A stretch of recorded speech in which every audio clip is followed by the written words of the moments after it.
শাহাদাত বার্ষিকীতে আজকে জাতীয় স্বেচ্ছাসেবক দল ঢাকা মহানগর দক্ষিণ কর্তৃক আয়োজিত আলোচনা সভা মাহফিলের সংগ্রামী সভাপতি জনাব জহিরুদ্দিন তুহিন, উপস্থিত হামিদ ভাই, টিপু ভাই, মিন্টু, উপস্থিত স্বেচ্ছাসেবক দলের সভাপতি নাসির মোল্লা, রফিকুল ইসলাম, শফিউদ্দিন সহ আমাদের স্নেহের ইশফাক, মাসরুর সহ স্বেচ্ছাসেবক দলের মহানগর দক্ষিণের নেতৃবৃন্দ এবং প্রত্যেকটি থানায় বিভিন্ন পর্যায়ের নেতৃবৃন্দ, অন্যান্য সংগঠনের নেতৃবৃন্দ, সকলকে শুভেচ্ছা জানাচ্ছি।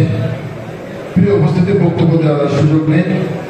সাদেক হোসেন খোকা সম্পর্কে বলতে গেলে দিন কেটে যাবে, রাতও পার হয়ে যাবে, শেষ হবে না। খোকা ভাই, বর্তমান রাজনীতি আমরা যেটা বাংলাদেশে দেখছি, একজন রাজনীতিবিদের যতগুলো বৈশিষ্ট্য থাকা প্রয়োজন সবকিছু সাদেক হোসেন খোকার মধ্যে ছিল। আমি গর্বিত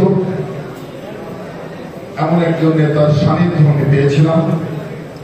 অনেক কাছে থেকে সাদেক হোসেন খোকাকে আমি দেখেছি।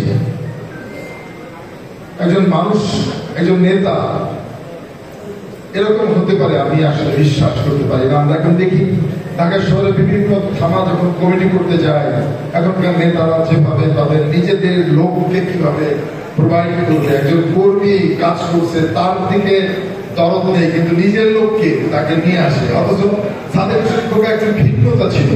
বলতাম খোকা ভাই সুন্দরপুরের কমিটি করবো ছাত্রদলের, কাকে দিব? আরে তোমরা যাকে দাও না ভাই, সবাই তো আমাদের। আমি কার কথা বলবো? একজনের কথা বলবো, আরেকজন কষ্ট হবে, সবাই তো আমাদের। তোমরা তোমাদের মতো একজন যোগ্য দেখে করে দাও, ওই তো আমাদের হবে। উনি কাউকে কখনো পছন্দ করতেন, মনে করতেন সবাই না। এই যে রাজনীতির যে গুণ ছিল, এরকম অনেক কিছু আছে খোকা ভাই। আমি যখন 2008 সালে প্রথম ধানের শীষের মার্কায় নমিনেশন পেলাম, খোকা ভাইকে সালাম করতে গেলাম। খোকা ভাই আমাকে 1 লক্ষ টাকা দিয়ে বলে, এলাকায় যা কাজ কর, শুরু করে দাও, সামনে অনেক কিছু করতে পারবে। দোয়া নিয়েছিলাম খোকা ভাইয়ের কাছ থেকে। খোকা ভাইকে হারিয়ে আমরা একজন আমাদের যোগ্য দায়িত্বশীল অভিভাবককে হারিয়েছি। এই শূন্যস্থান পূরণ হবার নয়, আজকের এই দিনে আসলে আমরা খোকা ভাইয়ের জন্য মন খুলে একেবারে কায়ামনে বাড়তে খোকা ভাইয়ের জন্য দোয়া করবো। শুধু আজকের দিনে না, যতদিন বেঁচে থাকবো, নামাজের পরে সবাই যেন আমরা আমাদের প্রিয় নেতার জন্য আমরা মন খুলে দোয়া করি। আল্লাহ যেন আমাদের প্রিয় ভাইকে জান্নাতবাসী করেন, আল্লাহ যেন তাকে জান্নাতের সর্বোচ্চ মাকাম দান করেন। এই দোয়া সবার কাছে কামনা করছি। সবাই ভালো থাকবেন। বাংলাদেশ জিন্দাবাদ, জাতীয়তাবাদী স্বেচ্ছাসেবক দল জিন্দাবাদ, শহীদ দেশনেত্রী খালেদা জিয়া জিন্দাবাদ, বিএনপির ভারপ্রাপ্ত চেয়ারম্যান তারেক রহমান জিন্দাবাদ। সকল